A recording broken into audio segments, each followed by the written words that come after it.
Ladies and gentlemen, I gather you're from Notre Dame University in the United States. You may be aware that Joyce went to two Jesuit schools in the Dublin area. One was called Clongo's Wood, and the other was Belvedere. He enrolled in Belvedere College, which is in the north side of Dublin, in 1895. And he wrote a book called Portrait of the Artist as a Young Man, which contains a lot about his experiences in Belvedere and in Clongo's Wood. The three of us, he's Michael Bowles, he's Richard Staveley, I'm Paul Loughlin.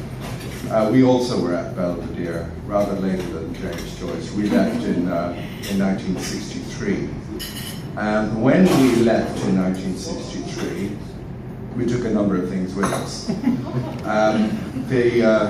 The school had a bell which the various precincts, scholastics and so forth, would ring at the start of break and ring at the end of break. The bell was used to mark out the day. The main thing was you had a short break in the morning, then you had a lunch break of an hour, and then you had to go to chapel, I think. But anyway, we were rather tired of this bell.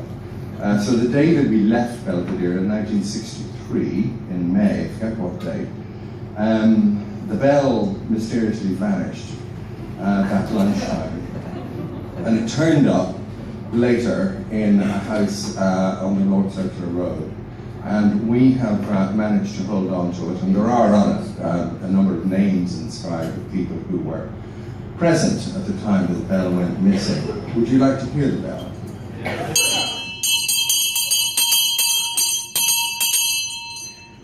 Now, Joyce,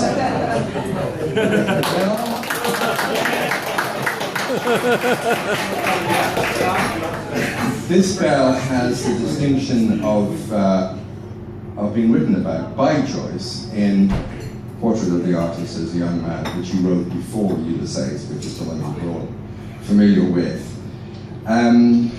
James was very worried about his immortal soul because he had become involved with sexual exploits.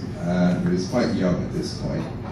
And he was very worried about the state of his immortal soul, that he would be consigned to eternal damnation. And the passage in which the bell is mentioned is this: his sin, which had covered him from the sight of God, had led him nearer to the refuge of sinners.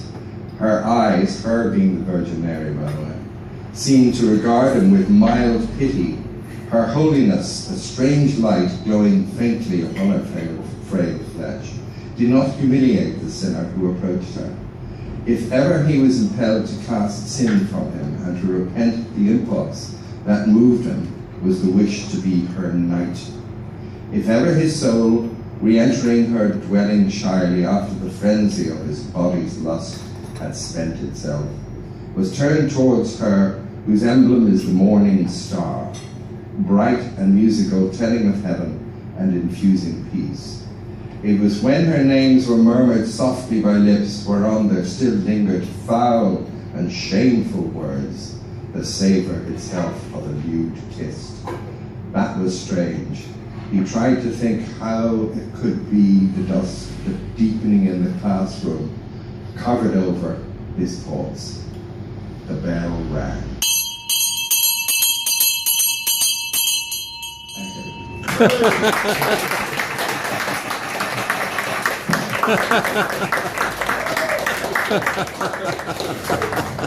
You need PB over that bell.